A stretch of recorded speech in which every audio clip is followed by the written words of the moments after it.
Akhilesh uncle, please सुनिए uncle. Uncle, मैं गोरखपुर के अस्पताल में भर्ती हूँ अंकल। मुझे दिमागी बुखार वाली बीमारी हो गई है अंकल। मुझे मोटी मोटी सुइयां लगाई जा रही हैं। मुझे बहुत दर्द होता है अखिलेश अंकल। पता है आपको, अब तो मुझे दिखाई देना भी बंद हो गया है। मैं खाना भी नहीं खा पाती हूँ। डॉक्टर अंकल कुछ नहीं बोलते। मम्मी पापा कहते हैं मैंने कोई पाप किया होगा। मैंने तो ये भी सुना है कि दिमागी बुखार वाली इस बीमारी से बच्चे भगवान के पास चले जाते हैं। अखिलेश अंकल, पता है मेरे बगल वाले बिस्तर पर एक बच्चा लेटा था। वो बहुत प्यारा था अंकल, लेकिन कल रात वो मर गया। उसके मम्मी पापा बहुत रो रहे थे। अंकल, क्या उसकी तरह से मैं भी मर जाऊंगी? बोलिए ना अखिलेश अंकल, बोलिए ना, क्या उसकी तरह से मैं भी मर जाऊंगी? प्लीज अंकल, मुझे बचा लीजिए। Please uncle, please. मैं मरना नहीं चाहती हूँ, मैं जीना चाहती हूँ अंकल, मैं जीना चाहती हूँ। नमस्कार। जब मैं सुन रहा था तो दिल में एक दर्द था और आंखें नम थी। पूर्वांचल दशकों से मर रहा है। कभी ब्रेकिंग न्यूज में मरता है, कभी अखबारों में मरता है, कभी सियासी दरबारों में मरता है, आंकड़ों में मरता है, अस्पतालों में मरता है और नेताओं के भाषणों में भी मरता है। दिमागी बुखार से पूरा पूर्वांचल बेहाल है। रोज 3-4 बच्चे दिमागी बुखार से मर रहे हैं। बीमारी को भगाने के लिए हाथ उठाकर दिल से तथास्तु ना तो लखनऊ वालों ने कहा, ना ही इस अभिशाप की काट दिल्ली वालों ने निकाली। लैपटॉप मिल रहे हैं लेकिन भविष्य मर रहा है। आदरणीय अखिलेश जी, बीमारी की कब्र पर खड़ा शहर लैपटॉप नहीं चलाता, दवाई तलाशता है, दवाई ढूंढता है, अस्पताल ढूंढता है। जब दोनों नहीं मिलते तब भी लैपटॉप नहीं ढूंढता, शमशान घाट ढूंढ लेता है। माननीय मुख्यमंत्री जी, इस मुद्दे पर बातचीत करेंगे। अमिताभ अग्निहोत्री जी हमारे मैनेजिंग एडिटर हमारे साथ हैं। आपको लखनऊ लेकर चलूंगा मैं। विजय बहादुर पाठक हमारे साथ हैं, आप बीजेपी के प्रवक्ता हैं। भाई आबिद हुसैन हमारे साथ हैं, आप कांग्रेस के नेता हैं। हमारे भाई गोविंद पंत राजू हैं, आप हमारे स्थानीय संपादक हैं। आप चारों लोगों से इस गंभीर मुद्दे पर पूरी गंभीरता से बातचीत करने की कोशिश करूंगा और उम्मीद करूंगा कि सत्तारूढ़ समाजवादी पार्टी के जिम्मेदार नेता हमारे साथ जुड़े, चाहे वो स्वास्थ्य मंत्री अहमद हसन ही क्यों ना हो, राजेंद्र चौधरी जो प्रवक्ता है, जेल मंत्री हैं, वो क्यों ना हो। और आज हमारे इस चैनल पर एक मासूम बच्ची की जो पुकार है, उस मासूम बच्ची का जो दर्द है, वो कह रही है अखिलेश जी से कि अंकल अंकल, क्या मैं भी मर जाऊंगी? मुझे बचा लीजिए अंकल। अखिलेश भाई, अब तो जागना होगा, अब तो काबू करना पड़ेगा। और गोरखपुर में अखिलेश यादव ने लैपटॉप वितरण कार्यक्रम का शुभारंभ किया था, जिसमें 24 विद्यालयों के 36,000 छात्रों को लैपटॉप दिया जाएगा। पहले चरण में 11,918 छात्र छात्राओं को लैपटॉप दिया गया आज। वहीं दिमागी बुखार से हो रही मासूमों की मौत पर अब तक खामोश बैठे मुख्यमंत्री जी ने लगे हाथों मासूमों से ताबड़तोड़ मुलाकात की और 100 से ज्यादा वार्डों का लोकार्पण कर डाला। लेकिन अखिलेश जी, अभी भी उस मासूम बच्ची का सवाल अनुत्तरित है कि अखिलेश अंकल, क्या मैं भी मर जाऊंगी?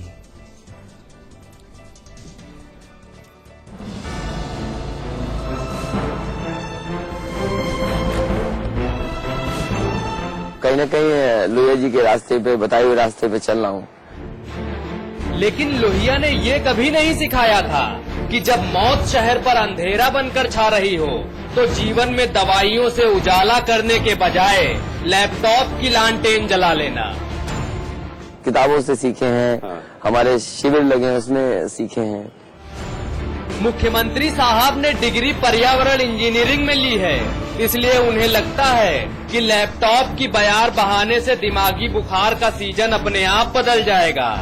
दशक के दशक बीत गए, सियासत के तमाम सूरमा बदल गए, लेकिन पूर्वांचल में सांसें सिसकियों में गारंटीड बदल जाती हैं। सपा सरकार के मुखिया अखिलेश यादव को इतनी फुर्सत नहीं मिली कि प्रतिदिन हो रही मासूमों की मौत पर चिंता व्यक्त करें और उनकी आकर के खोज खबर लें। अब तो अस्पताल के बेड उस चिता की तरह लगने लगे हैं जहां दिमागी बुखार की चादर में लिपटकर केवल जिंदा शव ही आते हैं। अस्पताल की सफेद चादर और कफन का अंतर धीरे धीरे खत्म हो रहा है। बातों का क्या है, बताशे तो कोई भी बना सकता है। ये बीमारी पूर्वांचल में इन तमाम जिलों में है, जिसकी वजह से बहुत सारे बच्चों की जान चली जाती है। बड़ी संख्या में बच्चों ने की जाने गई है और ये बीमारी पुरानी है। इस साल जनवरी से आज की तारीख आते आते 341 बच्चों की मौत हो चुकी है। करीब करीब 3 से 4 बच्चे रोज यमराज लेकर जा रहे हैं। अब अपने टीपू ने अलग से इंसेफ्लाइटिस वार्ड बनाकर तैयार कर दिया है। गोरखपुर चाहे तो अब अपने आप पर इतरा सकता है कि लो 160 और बेडों पर लेटकर मौत से मुकाबला कर लो। 100 बेड से ज्यादा 160 बेड आ सकते हैं अस्पताल में। तो ये अलग से इंसेफ्लाइटिस का वार्ड बनाए और इसके साथ साथ सिलाने से 500 बेड का और हॉस्पिटल ये बन रहा है। झमाझम लैपटॉप की बौछार हो रही है। किसे मिला किसे नहीं के फेर में पड़े बगैर। जापानी बुखार से पूर्वांचल के बच्चे बेहाल हैं, लेकिन लैपटॉप आधुनिक है, इसके अपने गुण हैं। तमाम मौतों पर मातम करने के बाद लैपटॉप ही उदास चेहरों पर मुस्कान वापस लेकर आएगा। अखिलेश भैया के लैपटॉप के काम करने की पूरी गारंटी है। बाकी मौत तो अटल सत्य है, आनी ही है। ब्यूरो रिपोर्ट, समाचार प्लस। जी चलिए बात शुरू करते हैं। पाठक जी, क्या हो रहा है? पिछले 38 वर्षों से ये जो मौतों का जो सिलसिला है 1978 से लेकर अब तक ये थमा नहीं। और योगी आदित्यनाथ जी का मेरे पास एक उद्बोधन है जो उन्होंने अगस्त 2010 में लोकसभा में दिया था। उसमें उन्होंने तब तक 2010 तक के आंकड़े बताए थे, जिसमें कहते हैं कि 2005 में दिमागी बुखार के 6061 मरीज भर्ती हुए, जिनमें से 1500 की जान गई 2005 में। 2006 में 2320 मरीज भर्ती हुए, 528 मरे। 2007 में 3024 मरीज भर्ती हुए, जिसमें से 1000 की मौत हुई।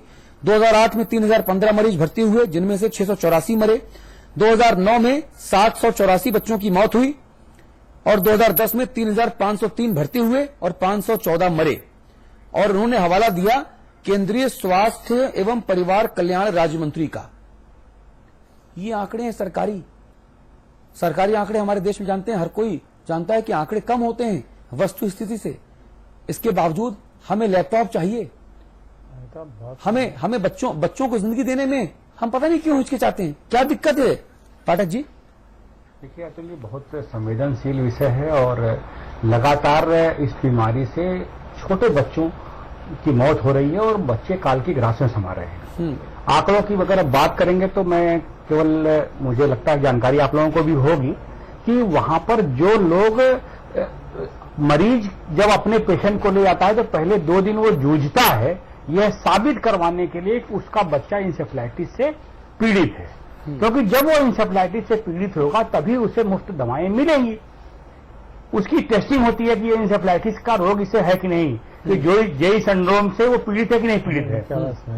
उस पीड़ित होने की वजह से 2 दिन उसे लग जाता है भर्ती होने में। जैसे आपने कहा कि भर्ती होने के आंकड़े ये हैं और मृत्यु के आंकड़े ये हैं, ये जो मृत्यु के आंकड़े और भर्ती होने के आंकड़े हैं वो बीआरडी मेडिकल कॉलेज के हैं। जो पूर्वांचल के उन 7 जिलों में ये स्थिति है उनकी स्थितियां अलग हैं। पहले वो जूझता है। दूसरी स्थितियां ये है कि हर बार जब ये बीमारी शुरू होती है और 30 सितंबर तक आते आते अब इसके खत्म होने की कगार पर होती है, उस दौरान रोज बयानबाजी होती है। केंद्र सरकार कहती है कि हमने वैक्सीनेशन दिया। वैक्सीनेशन की मेरी जानकारी है कि वैक्सीनेशन की 1 डोज मिली, दूसरी लगी ही नहीं। इंसेफ्लाइटिस के लिए लगभग 4000 करोड़ रुपए के जो प्रोजेक्ट आए थे, उस प्रोजेक्ट में शुद्ध पेयजल के लिए लगना था, शुद्ध पेयजल की कोई व्यवस्था नहीं हुई। जो वार्ड बनने थे जब इंसेफ्लाइटिस के मरीज आना शुरू हुए तो वो काम नहीं हुए। इस पर मुझको लगता है कि आप बहस एक दो बार हम लोग भी इस विषय पर कर चुके हैं। लगातार इंसेफेलाइटिस को लेकर के कहीं न कहीं दोनों सरकारें एक दूसरे पर दोषारोपण करती हैं। जब मृत्यु के आंकड़े बढ़ जाते हैं, मीडिया सवाल करता है, तो एक दूसरे पर हम छोड़ करके जाते हैं। राजनीतिक रूप से हम सरकार को घेर करके पड़े जाते हैं। योगी जी हर बार वहां धरना करते हैं, प्रदर्शन करते हैं, सरकार इसको महामारी तक घोषित नहीं कर पाई। जो सुविधाएं आम आदमी को, क्योंकि देखिए गरीब का आदमी है और गरीब का बच्चा है। आपने विजुअल में देखा। पाठक जी सिर्फ एक बात कहूंगा पूरी विनम्रता से, जिन 35 वर्षों के आंकड़ों की हम बात कर रहे हैं और माननीय योगी जी जिन 35 वर्षों में 1 लाख से ज्यादा बच्चों की मौत का जो आंकड़ा दे रहे हैं और इतने ही 1 लाख से ज्यादा जो बच्चे हैं वो विकलांग हुए, ये आंकड़े भी बता रहे हैं। 35 वर्षों में तो आपकी सरकारें भी रही हैं। पूरी ईमानदारी से अगर हम उस वक्त प्रयास कर लेते तो शायद ये आंकड़ा कमतर होता। मैं नहीं कहता कि उन्मूलन होता, मैं नहीं कहता तमिलनाडु और आंध्र प्रदेश की तरह हम इस बीमारी को उन्मूलन कर पाते होते, क्योंकि उत्तर प्रदेश बहुत बड़ा सूबा है, लेकिन ये आंकड़े कम से कम तो होते कह रहे हैं। मैं उसको कहते जा रहा था कि हमने कहा कि जब ये बहस मीडिया पर सवाल होती है, हाँ। तो विपक्ष की दल के नाते कहीं न कहीं सरकार को घेर कर अपनी जिम्मेदारी से इतनी लेते हैं, हाँ। लेकिन यह बीमारी रोकथाम की बीमारी है, हाँ। और रोकथाम पर सतत प्रयास करने के बाद ही इसे नष्ट किया जा सकता है, हाँ। वैक्सीनेशन हो, सफाई हो, जो इसके लिए योजनाएं बनती हैं, हाँ। उन योजनाओं को लागू करने का। और आपको ध्यान होगा कि जब ये बीमारी शुरू हो गई, बच्चे मर गए 100 से ज्यादा, तो उत्तर प्रदेश के चीफ सेक्रेटरी ने एक बैठक की और बैठक करके उनके पास जो रिपोर्ट आई कि जिन 19 जिलों में वैक्सीनेशन और ये सारे काम होने थे वो पूरे नहीं हुए। तो ये परिस्थितियां हैं लगातार कहीं कहीं, और जो लोग दोषी हैं इन कामों के लिए उनके परिवार का कोई ऐसा तो होता नहीं है। गरीब मरता है, बहस होती है, हम आप कहीं कहीं एक दूसरे को कटघरे में खड़े करके इस बात की इतनी ले लेते हैं, पर ये मौत के आंकड़े हर साल बढ़ रहे हैं। जरूरत है इसके रोकथाम की, इसकी प्रॉपर इंतजाम की। आबिद हुसैन साहब, जो बात पाठक जी कह रहे हैं कि जरूरत है इसके रोकथाम की, जरूरत है वैक्सीनेशन की, जरूरत है साफ सफाई की, जरूरत है मच्छर को न पनपने दिया जाए, पानी जो जल जनित बीमारी है उनको हम दूर करें, आदि इत्यादि वगैरह वगैरह। लेकिन सवाल मैं सभी राजनीतिक दलों से पूछना चाहता हूं, क्योंकि आप दोनों ही हैं, आज मौजूदा सरकार का कोई व्यक्ति है नहीं। स्वास्थ्य मंत्री अहमद हसन से हमारे संवाददाता, हमारे सहयोगी लगातार फोन पर बातचीत करने की कोशिश कर रहे हैं कि वो लाइन पर आए और हम उनसे बातचीत कर पाएं। जी, तो सवाल तो आपसे ही पूछा जाएगा। नहीं, बिल्कुल पूछिए। गुलाम नबी आजाद साहब वहां दौरा करते हैं, उस दौरे के बाद बस खत्म सब चीजें।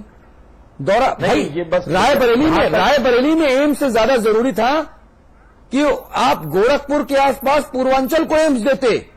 रायबरेली में इतने लोग नहीं मारे जा रहे हैं, इतने लोग पूर्वांचल में मारे जा रहे हैं। लाखों लोग मारे गए, लाखों बच्चे विकलांग हो गए, और हम इसमें भी सियासत कर रहे हैं। एक चीज और भी है, रायबरेली के आदमी के लिए पीजीआई लखनऊ जैसा एक बहुत उन्नत अस्पताल बहुत दूर नहीं है। हाँ, रायबरेली और लखनऊ के बीच में बहुत भौगोलिक दूरी नहीं है। हाँ जी, और पूर्वांचल सघन इलाका है, पूर्वांचल की पॉपुलेशन ज्यादा है, क्षेत्र छोटा है, और वहां पे ये महामारी है, इतने बच्चे मर रहे हैं। कांग्रेस अध्यक्षा को, प्रधानमंत्री जी को, स्वास्थ्य मंत्री जी को, आप सब लोगों को पहले पूर्वांचल में जाकर एम्स खोलना चाहिए था। रायबरेली में भी खोले, मैं विरोध नहीं कर रहा उसका, रायबरेली में भी खोले, लेकिन पूर्वांचल में पहले बात कर लीजिए। जी, देखिए ऐसा है, सबसे पहले तो ये संवेदनशील बहुत ज्यादा ही किसी बच्चे की जान जाना। हमारे यहाँ दिक्कत यह है हिंदुस्तान में कि बहुत सी जानों के बाद हम लोग जागते हैं, और दूसरे देशों में एक जान पर वावेला मच जाती है। तो पहले तो ये तकलीफ दे और बहुत दुखद विषय है कि हर साल इतने पिछले 10, 12, 15 सालों में, बल्कि आपने तो 37-35 साल बताए, उसमें इतने ज्यादा लोगों के बच्चों की जानें जा चुकी हैं, तकलीफ दे है। अब आया पिछले 25 साल के से इत्तेफाक से उत्तर प्रदेश में, इस सूबे में कांग्रेस की सरकार नहीं है, लेकिन मैं यहाँ पर इसलिए मैंने 35 बोला। और जब कांग्रेस की केंद्र सरकार रायबरेली में एम्स लेकर आ सकती है, तो कांग्रेस की अगुवाई वाली केंद्र सरकार गोरखपुर में भी एम्स लेकर आ सकती है। भाई साहब राइट, मुझे बात पूरी कह लेने दीजिए, उसके बाद आप जो कहेंगे मैं आपकी बात का जवाब दूंगा।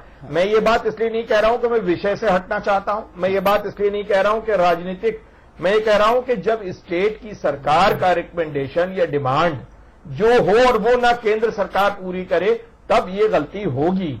स्टेट में चाहे जिसकी सरकारों में, किसी राजनीतिक दल का नाम लेकर विषय को हल्का नहीं करना चाहता, जान की कीमत का अंदाज लगा के कह रहा हूं। हाँ। पिछले 25 साल में केंद्र में जब जब कांग्रेस की सरकार रही, किसी भी सरकार ने, चाहे वो समाजवादी की हो, चाहे वो भारतीय जनता पार्टी की हो, चाहे वो बहुजन समाज पार्टी की हो, केंद्र में कांग्रेस की सरकार रहे दौर में अगर दवाओं के लिए, आपदा बीमारियों के सिलसिले में अगर कोई डिमांड रखी गई हो और ना पूरी गई हो, वो आंकड़ा मुझे दिखा दीजिए, नंबर 1। नंबर 2, जो ये पीजीआई के तर्ज के जो हॉस्पिटल खोले जाने की बात थी, तो वो एक खोले जाने की बात नहीं है मान्यवर, वो 5 हॉस्पिटल यूपी में खोले जाएं और जगह का चयन, जमीन का देना ये प्रदेश की सरकार तय करे। पिछले साल रायबरेली में ये चयन सबसे पहले क्यों हो गया भाई साहब? मैं तो सिर्फ इसी बात पे सवाल उठा रहा हूं कि रायबरेली में आप रेल कोच फैक्ट्री लगा दें, रायबरेली में आप रेल के पहिए लगाने वाला बना दें, रायबरेली में आप सारी चीजें दे दें। माना कि रायबरेली में आपकी महाशक्ति पीठ की जो देवी हैं, अमेठी में जो आपके युवराज हैं, वो चुनाव लड़ते हैं, माना अच्छी बात है। मैं रायबरेली, अमेठी को, सुल्तानपुर को चीजें देने से इनकार नहीं कर रहा, उनको मिले।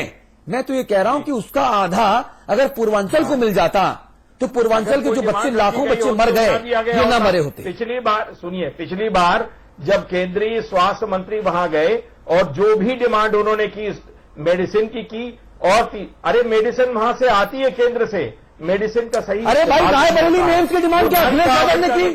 आप इसका ऐलान कीजिए कि अखिलेश जी ने रायबरेली में एम्स की डिमांड की थी। तो ये बार-बार ये बात कही जा रही है आबिद भाई, महामारी पाठक जी का सवाल पाठक जी एक मिनट आबिद भाई एक मिनट दीजिए मुझे मुझे आप बताइए, आप बिल्कुल आप कह लीजिए, फिर मुझे पूरी बात कहने दीजिएगा। कहिए। बिल्कुल बिल्कुल कहेंगे, 1 घंटे का शो है आबिद भाई। जी आप आराम से कहिए।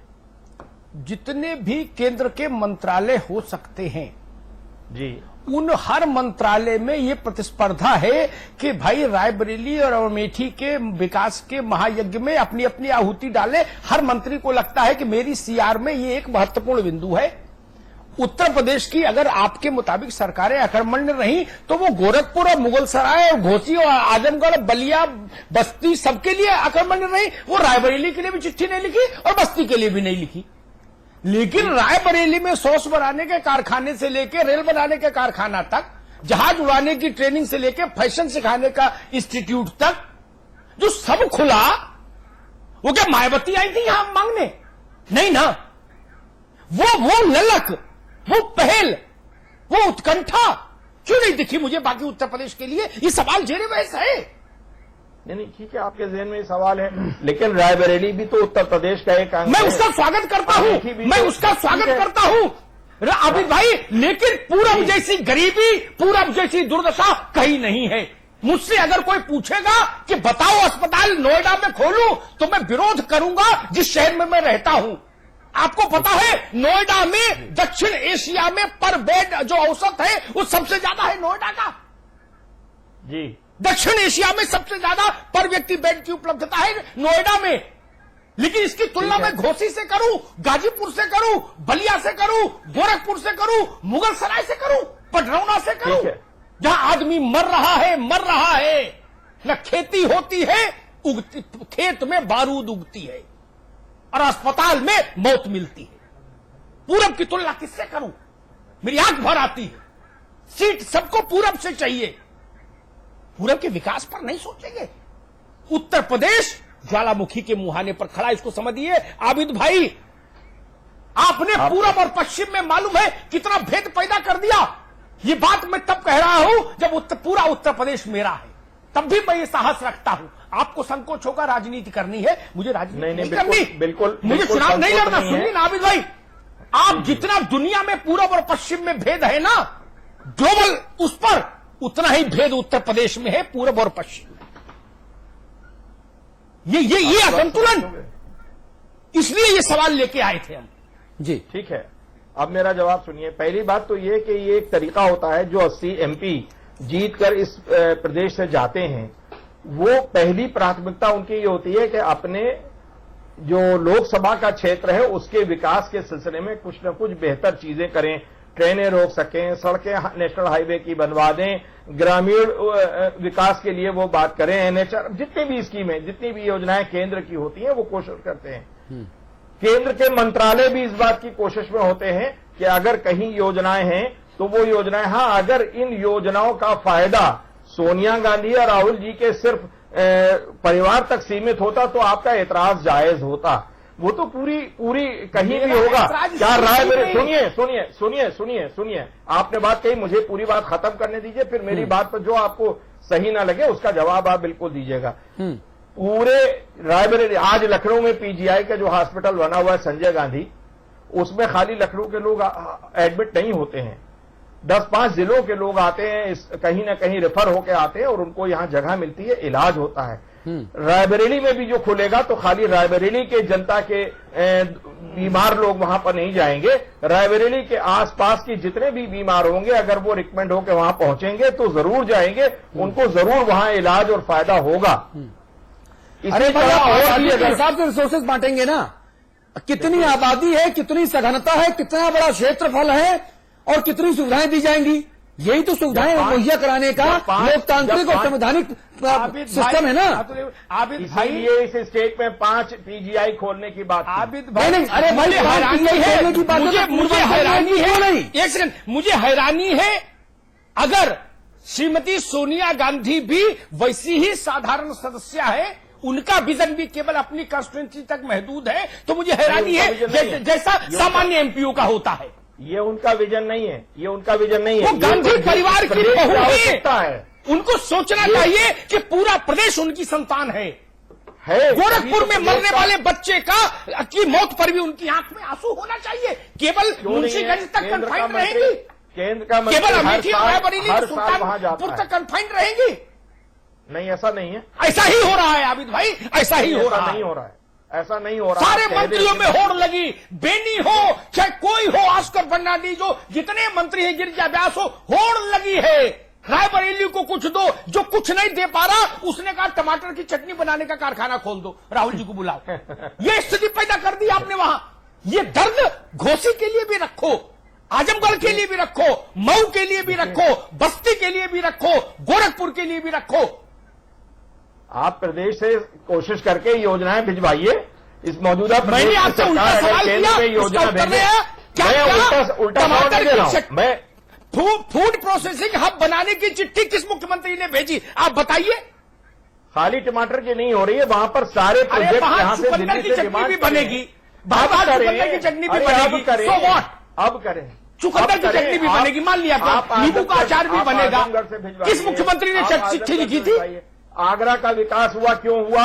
आगरा में कौन सी हम लोग। आबिद भाई, आप अनुकूल सत्य बोल रहे हैं, दरअसल कोई तर्क आपके पास नहीं है, इसलिए आप अनुकूल सत्य बोल रहे हैं। नहीं, मेरा सवाल सुन लीजिए, हम आपकी बारी बात सुन। नहीं, मेरा सवाल सुन लीजिए। लोकतांत्रिक और संवैधानिक प्रक्रिया में जब प्राकृतिक संसाधनों का बंटवारा होने की बात आती है, जब नीतिगत पॉलिसीगत जब सिस्टम बनता है, तब उसमें क्या होता है, जिस क्षेत्र में जितने ज्यादा लोग रहते हैं, जो क्षेत्र जितना ज्यादा बड़ा होता है, उसकी सघनता के आधार पर, उसकी बसावट और भौगोलिक कंडीशंस के आधार पर उसको सुविधाएं दी जानी चाहिए, संसाधन दिए जाने चाहिए। ऐसा होता है ना आबिद भाई? हाँ, होता है। पूर्वांचल में प्लानिंग, अब मेरा सवाल सुनिए पूरा। योजना आयोग में जी हाँ। अरे आपका योजना आयोग तो मूर्खों का अड्डा है। आपका योजना आयोग तो बंच ऑफ जोकर्स है। क्या बात करते हैं आप केस कर दीजिएगा मेरे ऊपर। आई रिपीट, आपका योजना आयोग मूर्खों का अड्डा है और आपका योजना आयोग बंच ऑफ जोकर्स है। जिस योजना आयोग के उपाध्यक्ष को अकल ना हो, जो विदेश में बैठता हो साल के ज्यादातर दिन, वो भारत देश के गांव की तकदीर लिखता है। 35 लाख के टॉयलेट में निवृत्त होने वाला व्यक्ति वो गांव की बात करता है।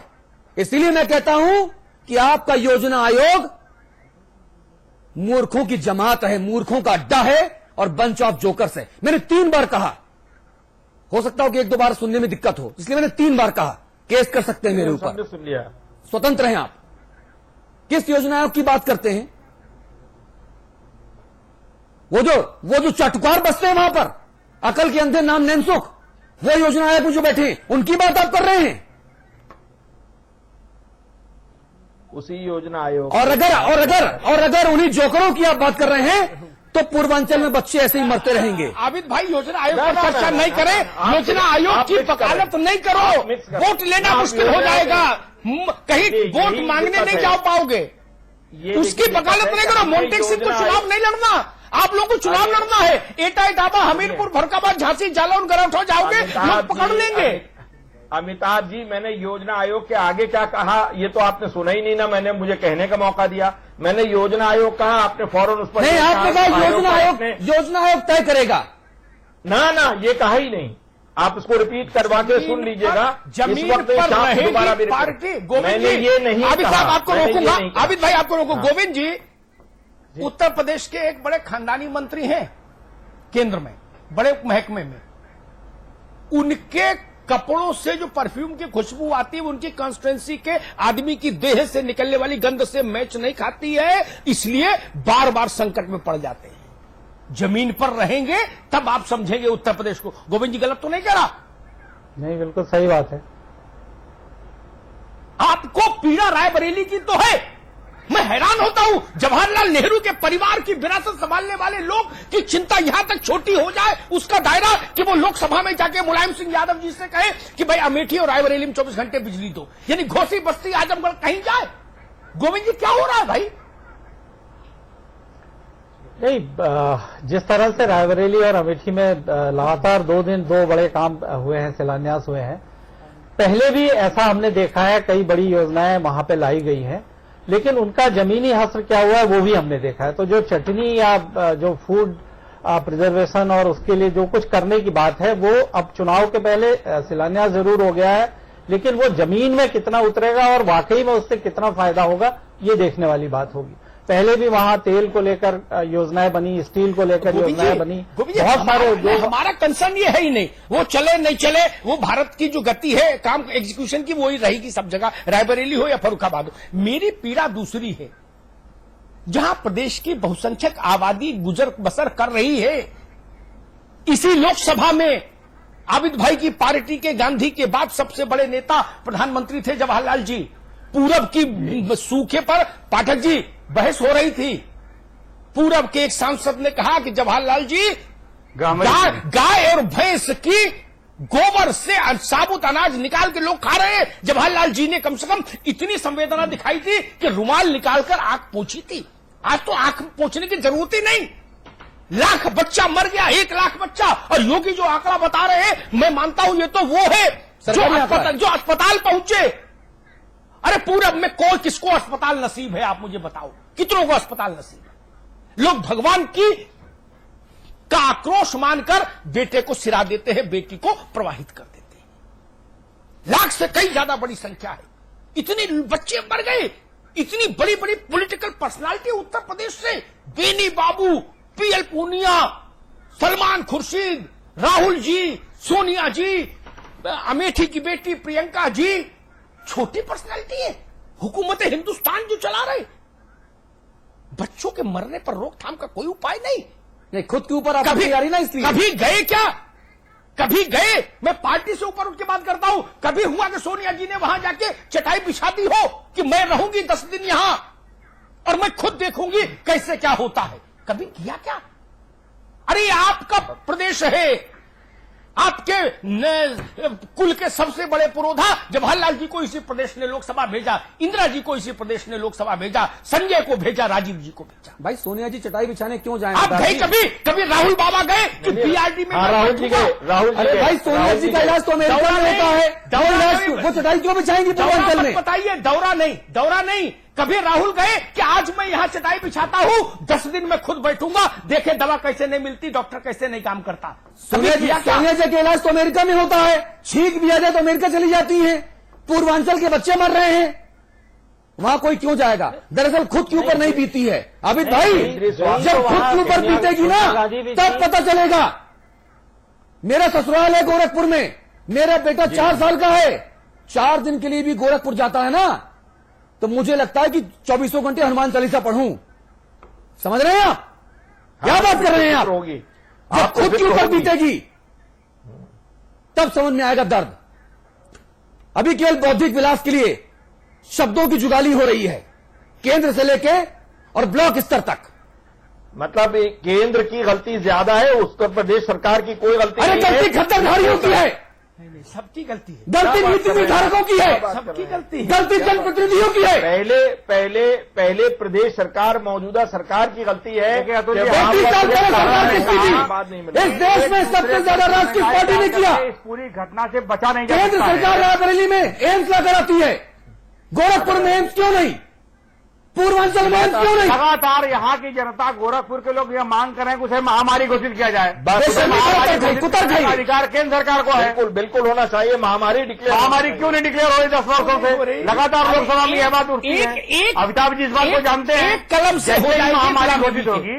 आबिद भाई, गुलाम नबी आजाद भाई की एक कलम से हो जाएगा महामारी। सोनिया गांधी गोरखपुर से सांसद होती तो बच्चे न मरते। टाइम नहीं आपके पास, टाइम नहीं। सोनिया गांधी, राहुल गांधी, प्रियंका गांधी गोरखपुर से सांसद होती, एक भी बच्चा न मरा होता। एक बात आबिद भाई ने उठाई कि उन्होंने ये रंग देने की कोशिश की कि शायद यह प्रोग्राम मैं कांग्रेस के विरुद्ध ले जा रहा हूं। नहीं, मैंने आज क्या क्या वो भी सुन लीजिए। उत्तर प्रदेश के किसी चैनल ने ये साहस कभी दिखाया हो तो मुझे याद करके बताइएगा, आप और विजय जी। आप लोगों सुनिए, इसे सुन लो, अभी सुन लो। उत्तर प्रदेश के मुख्यमंत्री आज गोरखपुर में थे। पाठक जी, उत्तर प्रदेश के मुख्यमंत्री आज गोरखपुर में थे। हमने उनसे सवाल पूछवाया भरी भीड़ में, एनएसजी कमांडोज के बीच में। हमने ये साहस दिखाया कि आपको लैपटॉप बांटने की फुर्सत है और मरते हुए बच्चों की चिंता नहीं। और उसके बाद वो अस्पताल गए। हमारे सवाल हमने पूछा, में ये कहते आप बता रहे हो कि उनकी कोई गलती नहीं। उनकी गलती हम उनको सुबह बता चुके और सीधे अखिलेश जी को बताई, लल्लू चप्पू चिंटू चिरकुटों को नहीं।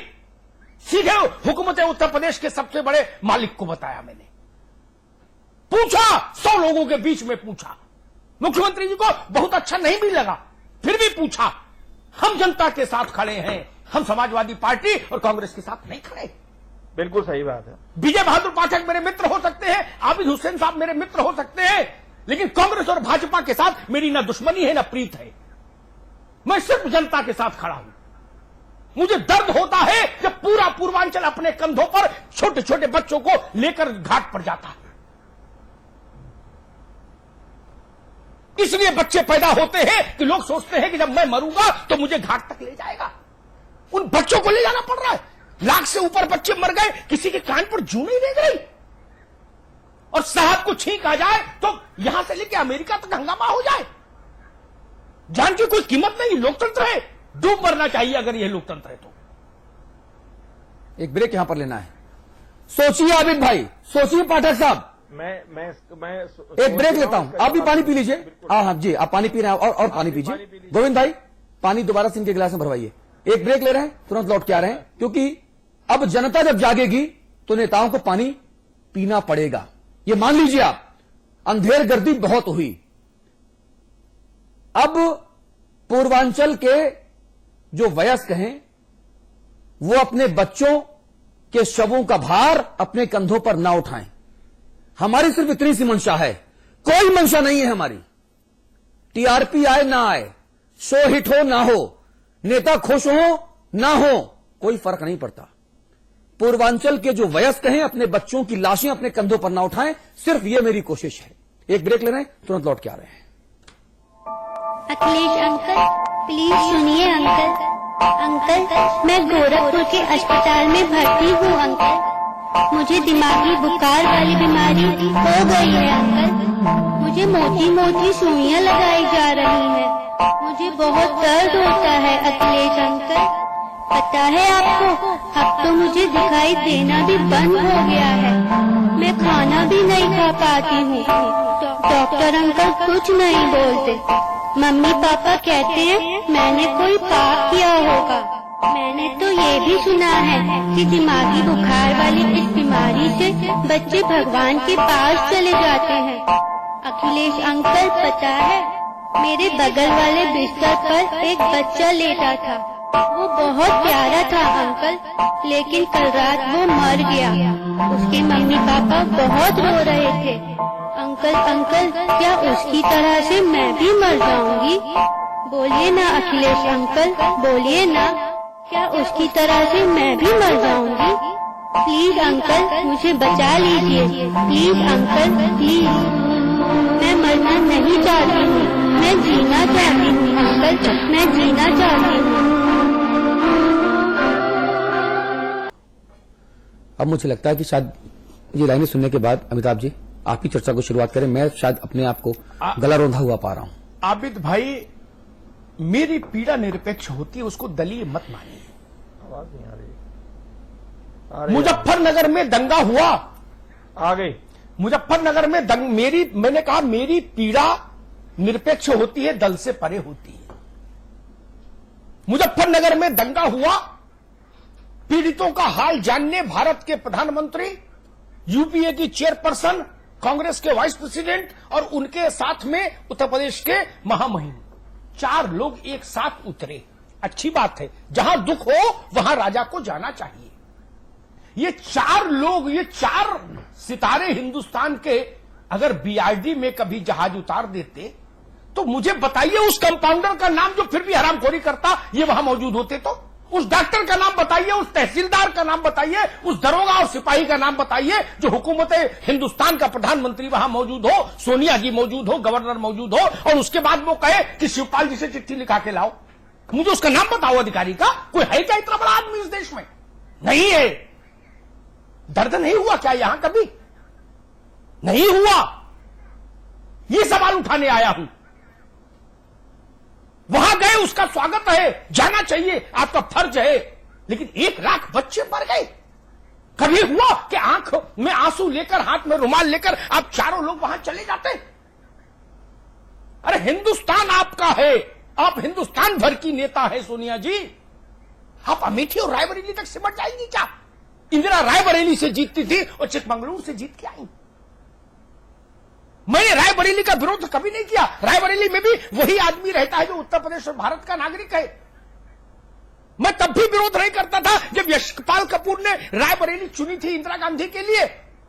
और आपको पता है, रायबरेली में यशपाल कपूर एक सालाना जलसा कराया करते थे, जिस जलसे में भारत की प्रधानमंत्री इंदिरा जी, आधी कैबिनेट केंद्र की और पूरी कैबिनेट उत्तर प्रदेश की, मैं मुख्यमंत्री रहती थी पूरी रात। तब भी मुझे ऐतराज नहीं। बड़े नेता की कॉन्स्टिट्यूंसी है, कुछ लाभ मिलते हैं। मेरी पीड़ा यह है कि वहां चटनी की फैक्ट्री बाद में खुल जाए। इतना कौन सा तूफान आ रहा है कि आज ही चटनी बनानी है वहां? वहां देख लो जापानी टीका आया कि नहीं आया। वो तो गुलाम नबी जी के नेतृत्व में आएगा टीका। और अगर अखिलेश जी की सरकार काम नहीं कर रही तो आप क्या कर रहे हो? आपके रायबरेली के किसी प्रोजेक्ट को तो अखिलेश यादव की मशीनरी रोकने में सक्षम नहीं है। तो बीआईडी में आप दवा भेजोगे तो अखिलेश यादव की मशीनरी उसको चुरा लेगी क्या? ये सवाल नहीं उठाऊं क्या? आबिद भाई रिस्पॉन्ड कीजिए। जी, आपकी बात सही है। और ये पिछले साल और उससे पिछले साल जब भी ये महामारी का पीरियड होता है, तब केंद्र के स्वास्थ्य मंत्री के रूप में हमारे गुलाम नबी आजाद साहब खुद भी गए हैं, राहुल जी भी गए हैं। ये बात सही है कि हमें और बेहतर इंतजाम केंद्र सरकार और उत्तर प्रदेश की सरकार को करने चाहिए कि जाने ना जाएं, बच्चे इस बीमारी से बच सके और ये आपदा की शक्ल में बीमारी का डिक्लेरेशन हो ताकि ज्यादा संसाधन इकट्ठा हो। ये बात आपकी बिल्कुल 100% सही है। आपके इस प्रोग्राम के ब्रेक के पहले भी और ब्रेक के बाद भी जो बच्चे की आवाज में तकलीफ है, मेरा तो दिल रोने लगा उसको सुनकर। मैं अपने साथियों से कह रहा था कि ये आवाज दिल को जैसे तकलीफ पहुंचा रही है। सच्चाई है, इसमें कहीं कोई बनावट नहीं है। आपके चैनल ने भी एक अच्छी बात उठाई है, ये भी सच्चाई है। लेकिन ये हमें अब जरा सा आप अपनी जानकारी, आपको अगर है तो कृपया बताएं, और नहीं है तो इसको जानकारी प्राप्त करें कि उत्तर प्रदेश ने पिछले साल, इस साल या इससे पहले वाली प्रदेश की सरकारों ने पिछले 9 साल में केंद्र से अगर इस महामारी इस गोरखपुर की हो या किसी भी उत्तर प्रदेश के और जिले की हो, अगर कोई डिमांड स्वास्थ्य विभाग से की है और वो नहीं पूरी की गई है तो उसके ऊपर तकलीफ होनी चाहिए केंद्र सरकार को। केंद्र सरकार डिमांड ही कम। योगी आदित्यनाथ भारतीय जनता पार्टी के गोरखपुर से सांसद हैं। 31 अगस्त 2010 को जो उन्होंने भाषण दिया था लोकसभा में, उसकी पूरी कॉपी मैं लेकर बैठा हूं अपने हाथ में। जी, उसमें उन्होंने जितनी भी मांगे कहीं कि साहब क्या क्या होना चाहिए, कैसे कैसे गोरखपुर के आसपास जो 11 जनपद हैं, पूर्वी बिहार से लेके और गोरखपुर और दूसरे जगहों पर भी, तो वहां पर बाकायदा जापानीज इंसेफेलाइटिस से बचने के लिए जो टीका आता है, उस दवाई की जो मात्रा है वो प्रचुरता से उपलब्ध कराया जाए। बीआरडी मेडिकल कॉलेज, ये सुझाव है योगी जी के, ये पूरा ये लोकसभा का दस्तावेज है, मेरा दस्तावेज नहीं है। नहीं, ठीक है। उन्होंने कहा कि पूर्वांचल में जिन जिन जनपदों में इस बीमारी का प्रकोप है, घर घर जाकर पोलियो की तरह टीकाकरण होना चाहिए। केंद्र सरकार से कहा, लोकसभा के भीतर कहा। अब आप मुझे बता दीजिए कि केंद्र सरकार ने क्या किया। गोविंद जी से तो आप बताइए। एक सेकंड आविद भाई। गोविंद जी, हिंदुस्तान पूरी दुनिया को हतप्रभ कर देता है पोलियो पर एक सफल अभियान चलाकर। कुछ वर्षों के भीतर 2 बूंद जिंदगी की, ये नारा बन जाता है। सही बात। 40 साल हो गए, 40 साल हो गए पूर्वांचल के नौनिहालों को मरते हुए। उनके लिए 2 बूंद जिंदगी की कौन लाएगा? क्या होना चाहिए? मुझे लगता है, गोविंद भाई, मुझे लगता है कि इस जो ये समस्या है, इसका कोई निदान न होने की सबसे बड़ी वजह यह है कि राजनीतिक इच्छा शक्ति नहीं है, और जो लोग इसके पीड़ित हैं, इसके जो प्रभावित हैं, वो कोई वोट बैंक नहीं है, वो बहुत गरीब तबके के लोग हैं और गांव में बहुत बिखरे हुए हैं। पूर्वांचल के करीब 14 जिले हैं, नेपाल के कुछ जिले हैं और बिहार के कुछ जिले हैं। तो इस वजह से लोग मरते जाते हैं और कभी गंभीरता से। सोनिया गांधी भी वहां आई थी, केंद्र के बड़े बड़े मंत्री वहां बार बार आए हैं, उत्तर प्रदेश की सरकार ने बड़े बड़े वादे वहां के लिए किए थे, लेकिन इतने सालों में कुछ भी ऐसा गंभीर नहीं हुआ। लखनऊ में पीजीआई में एक बार रिसर्च, उसके लिए एक अलग सेल बनाने की बात की गई थी, काफी कुछ काम करने की बात की गई थी, लेकिन आज तक बीमारी ने अपना रूप बदल लिया है। पहले खाली वो जापानी इंसेफेलाइटिस की, अब कई नए तरह के वायरल उसमें असर दिखाई देने लगे, लेकिन हम अभी तक चाइनीज जो वैक्सीन है उसके भरोसे, और बार बार लोग इस बात को, जो उससे जुड़े डॉक्टर्स हैं वो मान चुके हैं, कह चुके हैं, विशेषज्ञ कह चुके हैं कि ये असरकारक नहीं है। उसका जो वितरण है, उसका जो सिस्टम है, उसमें तो खामियां है ही, वो वैक्सीन अपने आप में गड़बड़ है। और अभी जो एक देसी वैक्सीन बनाई गई है इतने साल बाद, वो बाजार में 400 रुपए की वैक्सीन एक वक्त के लिए 400 रुपए की है। वो गरीब लोगों की हैसियत नहीं है कि वो वैक्सीन को लगा सके।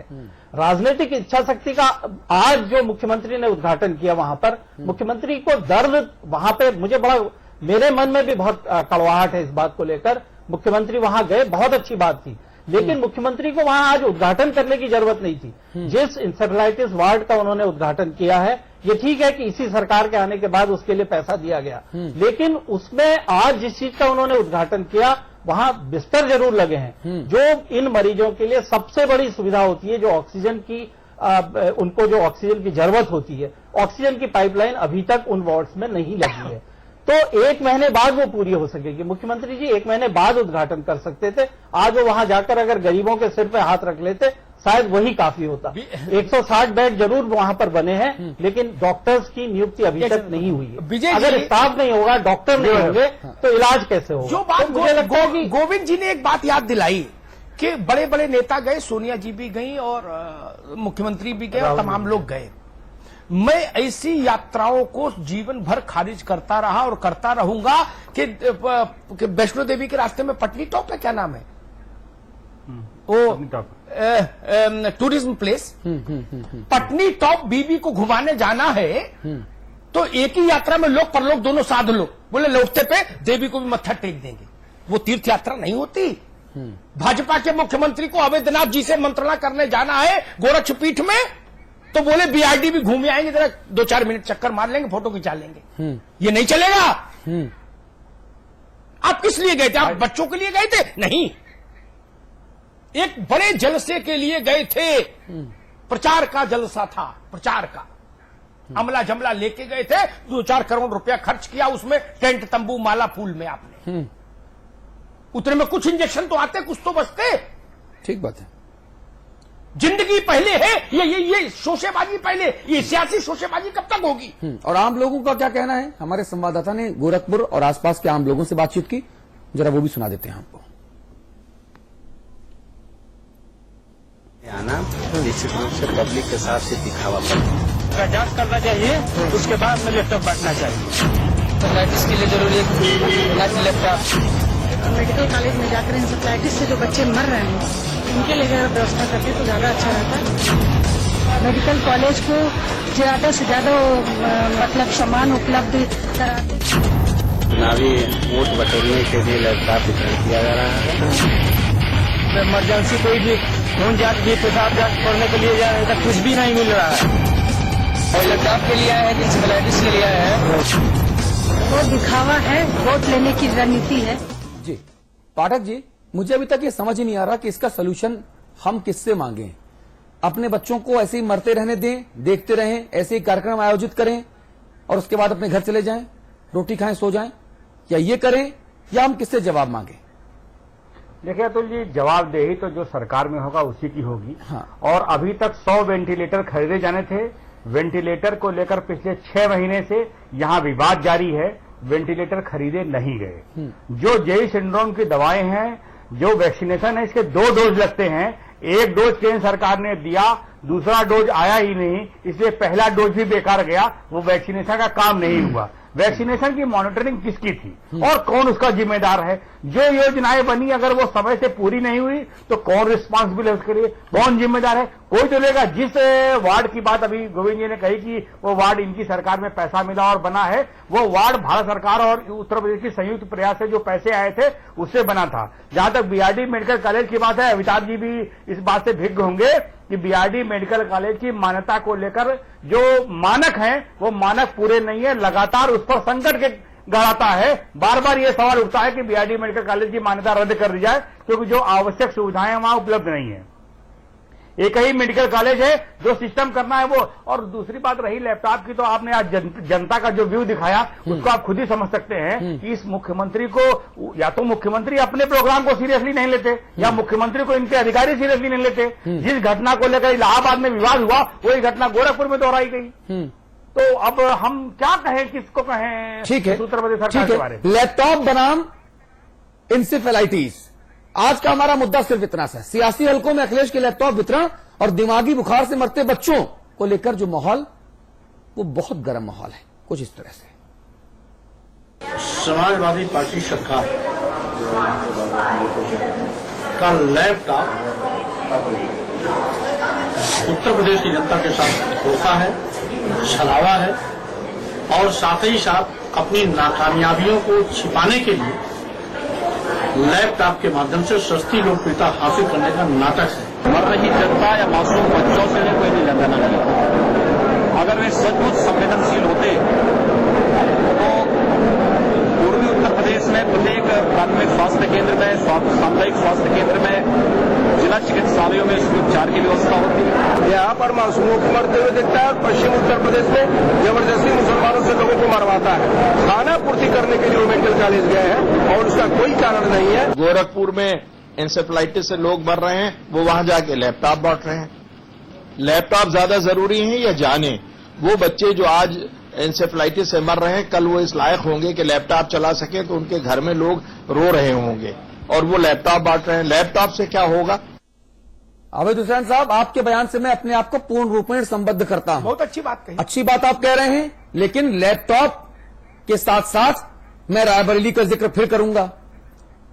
आपने कहा कि लैपटॉप जरूरी है या लोगों का जीवन। मैं इस्तकबाल करता हूं, आपका बिल्कुल सही बात है। अब मैं इस बात को एक कदम और आगे लेकर जाता हूं। आखिरी रिएक्शन चाहूंगा, क्योंकि चर्चा को खत्म करने का वक्त है। रायबरेली में एम्स ज्यादा जरूरी था या गोरखपुर में?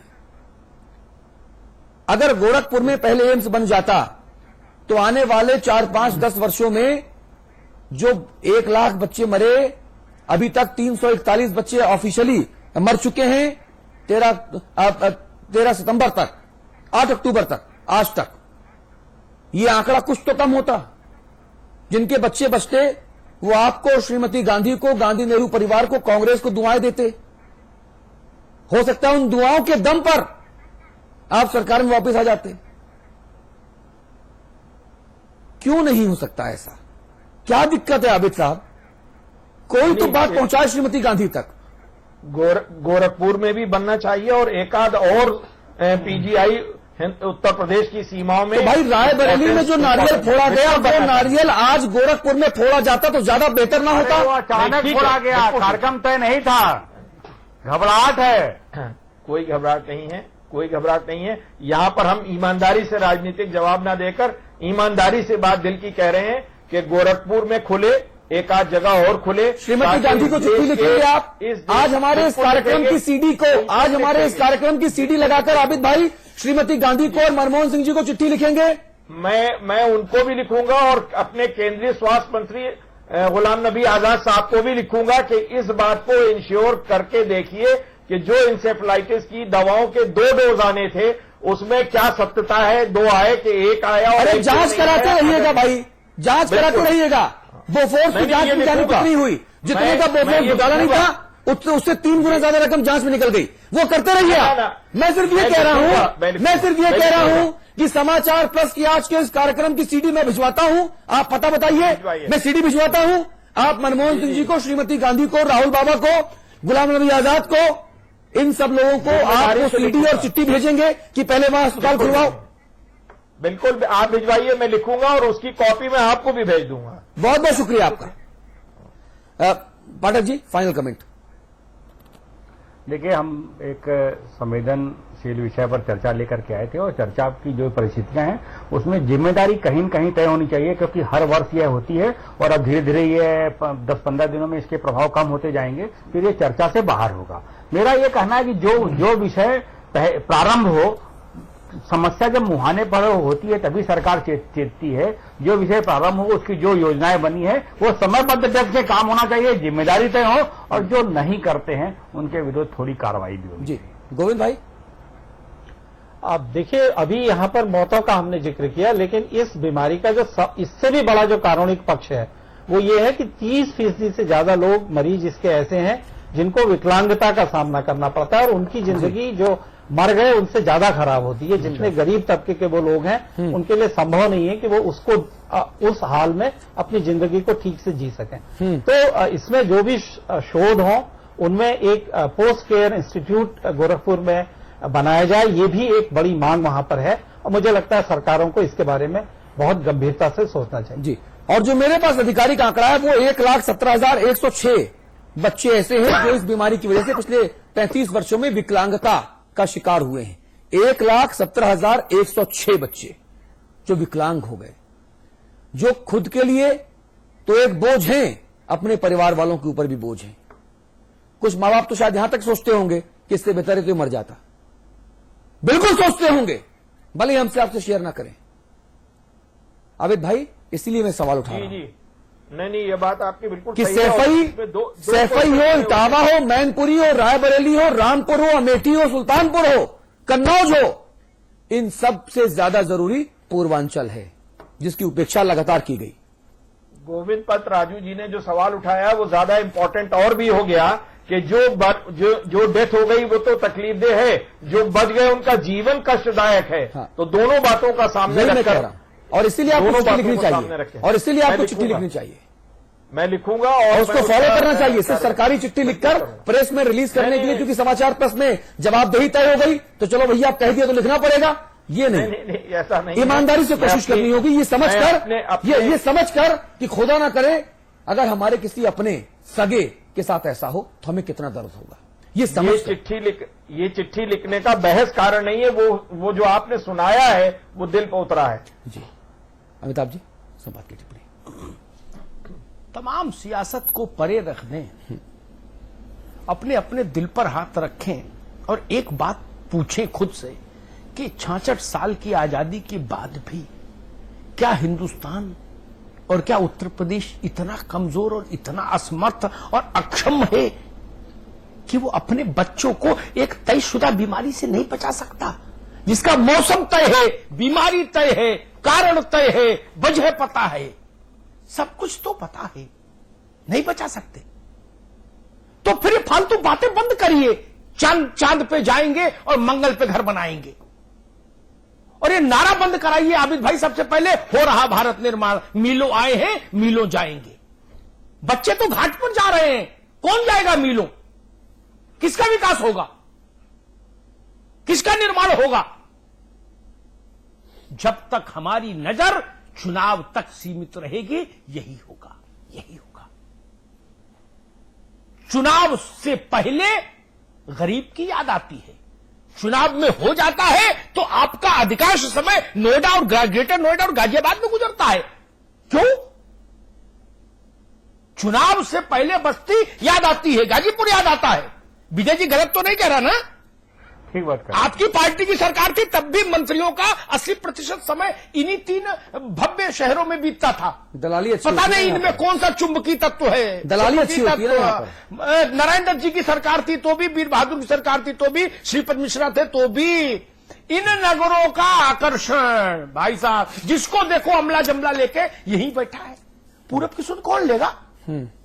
और अगर पूरे प्रदेश को सामूहिक गरुड़ पुराण का ही पाठ करना है लगातार, ये शर्मनाक बात है। 24 करोड़ की आबादी वाला सूबा अगर हिंदुस्तान का हिस्सा नहीं होता आबिद भाई, तो दुनिया का सबसे बड़ा छठा मुल्क होता ये। यहां की सरकार इतनी अक्षम हो जाए, पार्टियों से परे मैं सरकार बोल रहा हूं, दल नहीं, इतनी अक्षम हो जाए, सब कुछ पता है। ये सुनामी नहीं है कि अचानक आई, क्या करें, सरकार के हाथ पैर फूल गए। ये आपदा नहीं है। आपको पता है किस मौसम में आता है, आपको पता है कैसे बीमारी होती है, उसका इलाज भी पता है, और फिर भी लोग मर रहे हैं। दुनिया में लोग क्या सोचते होंगे जब हम जाके कहते हैं सुरक्षा परिषद का सदस्य बनाओ हमें, तो लोग हंसते होंगे कि अरे दिमागी बुखार का टीका तो लगवा दो पहले अपने मुल्क में, यहां आ गए आप मिसाइल चलाएंगे। ये थोथी पीठ ठोकना बंद करिए, और नहीं तो दिल पर हाथ रख के पूर्वांचल के बच्चों के लिए कुछ कीजिए, वरना याद रखिए मित्रों, समय आपको क्षमा नहीं करेगा। जी, और मैं एक कदम और आगे बढ़ता हूं। भावनाओं को संभाल नहीं पा रहा हूं, संभालना चाहता भी नहीं। जिन बच्चों की अकारण मौतें हो रही हैं, हमारे सिस्टम, हमारे भाग्यों को बनाने वाले स्वयंभू भाग्य विधाता उनके कातिल हैं, कातिल।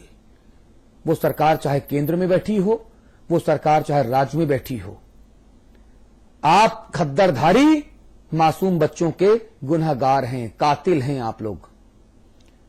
अगर उन बच्चों की जो जान जा रही है उसको आप लोग नहीं रोक सकते, तो आप लोगों को फिर संन्यास ले लेना चाहिए। राज्य की सरकार हो, केंद्र की सरकार हो, आप पूर्वांचल में हो रहे बच्चों की मौतों, बच्चों की निधन के गुनहगार हैं, आप हत्यारे हैं उनके, आप हत्यारे हैं। आपको माफी नहीं मिलेगी, ना इस लोक में ना दूसरे लोक में। बहुत बहुत शुक्रिया, नमस्कार। अखिलेश अंकल, प्लीज सुनिए अंकल। अंकल, मैं गोरखपुर के अस्पताल में भर्ती हूँ अंकल। मुझे दिमागी बुखार वाली बीमारी हो गई है अंकल। मुझे मोटी मोटी सुइयां लगाई जा रही हैं। मुझे बहुत दर्द होता है अखिलेश अंकल। पता है आपको, अब तो मुझे दिखाई देना भी बंद हो गया है। मैं खाना भी नहीं खा पाती हूँ। डॉक्टर अंकल कुछ नहीं बोलते। मम्मी पापा कहते हैं मैंने कोई पाप किया होगा। मैंने तो ये भी सुना है कि दिमागी बुखार वाली इस बीमारी से बच्चे भगवान के पास चले जाते हैं। अखिलेश अंकल, पता है मेरे बगल वाले बिस्तर पर एक बच्चा लेटा था। वो बहुत प्यारा था अंकल, लेकिन कल रात वो मर गया। उसके मम्मी पापा बहुत रो रहे थे। अंकल अंकल, क्या उसकी तरह से मैं भी मर जाऊंगी? बोलिए ना अखिलेश अंकल, बोलिए ना, क्या उसकी तरह से मैं भी मर जाऊंगी? प्लीज अंकल, मुझे बचा लीजिए। Please uncle, please. मैं मरना नहीं चाहती हूँ, मैं जीना चाहती हूँ अंकल, मैं जीना चाहती हूँ।